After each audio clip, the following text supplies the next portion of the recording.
Hello everyone, my name is Vaishnavi Mahadev Vallekar. Today is a technical topic, so we are discussing onto the clinical trials.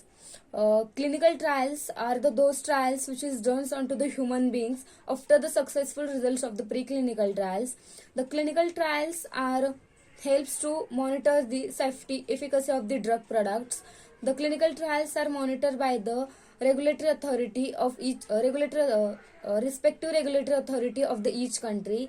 For examples, in India, the clinical trials are monitored by the Central Drug Standard Control Organizations.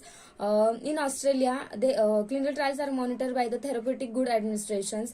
In US, the clinical trials are monitored by the United States Food and Drug Administrations, etc. The main purpose to conduct the clinical trials is to determine the safety of the drugs, to ensure the efficacy of the drug, then to find out the dose ranges, to find out the pharmacokinetics of the drugs, then to determine the side effect of the drugs. The key components of the clinical trials. There are 5 key components of the clinical trials. First, clinical trial investigator, then clinical trial sponsors, then clinical trial subject, then regulatory authority, and the ethics committee. The and the ethics committee. The clinical trials is done after the successful result of the preclinical trials. The preclinical trials are those trials which is done onto the animals before they conduct onto the clinical trial. Before the trial is conducted onto the human beings.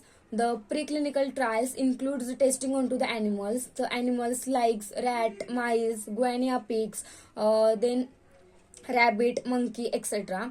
After the completion of the preclinical trials, the investigator has a responsibility to submit the investigational new drug applications. After the approval of the investigational new drug application, then and then only the clinical trials are started or the clinical trials are conducted.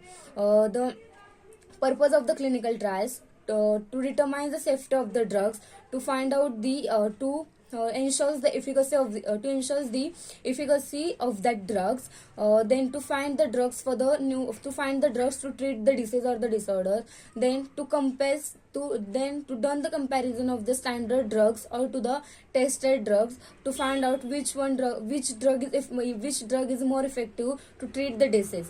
Then the phases of the clinical trials. There are total 5 phases of the clinical trials. Phase 0, it is a microdosing phase. Phase 1, it is a human pharmacological phase. Phase 2, it is a therapeutic exploratory phase. Phase 3, it is a therapeutic confirmatory phase. After the completion of the phase 3, the investigator has a responsibility to submit the new drug applications. After the approval of the new drug applications, then the phase 4 is started, that is the post-marketing surveillance. Then phase 0, it is a microdosing phase in which 8 to 20 people are involved. They are healthy volunteers. The drug is tested onto the small number of peoples. The microdosing phase is done to determine that how the body metabolize that drugs, in which the safety and the efficacy of the drugs cannot be determined because a small amount of the drug is given to the patients. For example, if the concentration of the drugs is 100 mg, then only 1% or the 1 mg of the drug is given to that patient. Then the phase 1, it is a human pharmacological phase in which 20 to 80 healthy volunteers are involved. The main purpose of this phase is to determine the safety and the efficacy of the drugs, then to determine the toxic effect of the drugs. The main purpose of this phase to determine the pharmacokinetic of the drugs, like absorptions, distributions, metabolism, and the excretion of the drugs. Then the phase 2, it is therapeutic exploratory phase in which 100 to 300 people are involved. The people are selected with the targeted diseases. The drug is administered to that patient for the targeted diseases to ensure the effectiveness of that drugs. In this, the single control blind technique is used. if 2 years, the months to 2 years requires to complete that phase, the 33% of the drugs moves to the phase 3. Then the phase 3, it is a therapeutic confirmatory phase in which 300 to 3000 patients are involved, in which the patients are selected with the targeted diseases. Then in this phases the control double blind technique is used. Then in this phase it confirms the efficacy and the safety of the drugs.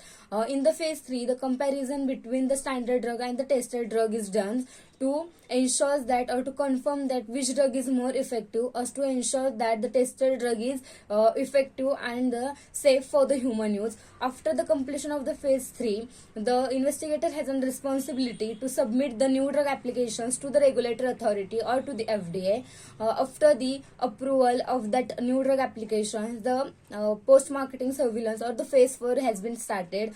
Into the phase 4, it is a post-marketing phase.